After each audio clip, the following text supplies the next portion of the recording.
Hello and welcome to The Know. Here are today's top stories. Former Labour Minister Frank Field dies aged 81.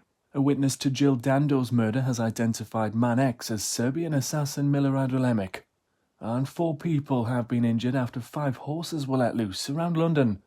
Keep watching to find out more.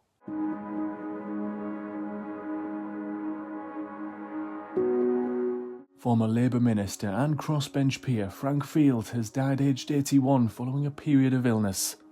The announcement was made by his family, who wrote in a statement, "It is with great sadness that we announce the death of Frank Field, Lord Field of Birkenhead.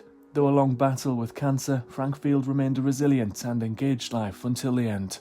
Frank was an extraordinary individual who spent his life fighting poverty, injustice and environmental destruction. His decency and faith in people's self-interested altruism made a unique contribution to British politics." Lord Field served as MP for Birkenhead from 1979 to 2019, also serving as Welfare Reform Minister under Tony Blair's first government in 1997. In 2018, he quit Labour after seeing Jeremy Corbyn's leadership had become a force for anti-Semitism in British politics, later losing his seat in the 2019 general election.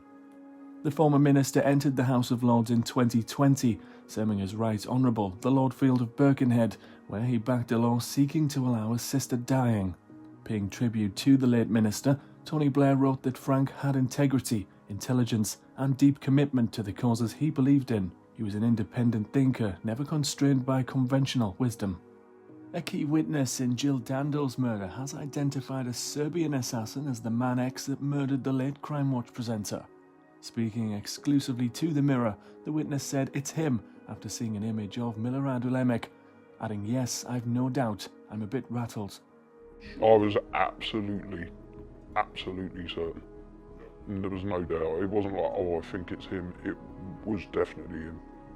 It follows after a facial comparison expert, Emmy Polito, claimed there are a number of similarities between the CCTV image and the twice-convicted murderer, Milorad Ulemic, who is currently serving 40 years in Serbian prison for an unrelated crime.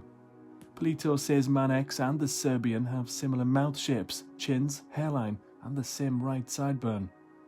The CCTV image was taken in 1999 after Crime Watch presenter Jill Dando was shot dead outside her home in Fulham. Before Jill's death, she had made an appeal for Kosovan refugees during the Yugoslav War. Hours after her death, a call was made claiming she was murdered in response to the bombings. However, it was Barry George who was tried and convicted for her murder, spending 8 years in jail until he was finally cleared by police. An e-fit of the suspect also bears resemblance to Ulemic, who was described as a sweating man as he got on a bus in Fulham, southwest London, shortly after Jill Dando's death. And the London Ambulance Service has confirmed 4 people have been injured after 5 horses belonging to the household Cavalry were accidentally let loose from Hyde Park Barracks in Knightsbridge. In a statement released before 11 AM, an army spokesperson confirmed all the horses had been recovered and returned to camp, adding a number of personnel and horses have been injured and are receiving the appropriate medical attention. However, before the horses were captured, footage and images were shared online showing one of the horses covered in blood and colliding with vehicles while running through the streets of London. Witnesses recall seeing a horse shatter a bus windscreen after colliding with it, and another crashing into a taxi as the horses made their 6-mile journey through the city. Thanks for watching The Know. Don't forget to like, comment and subscribe to The Mirror for more daily news updates.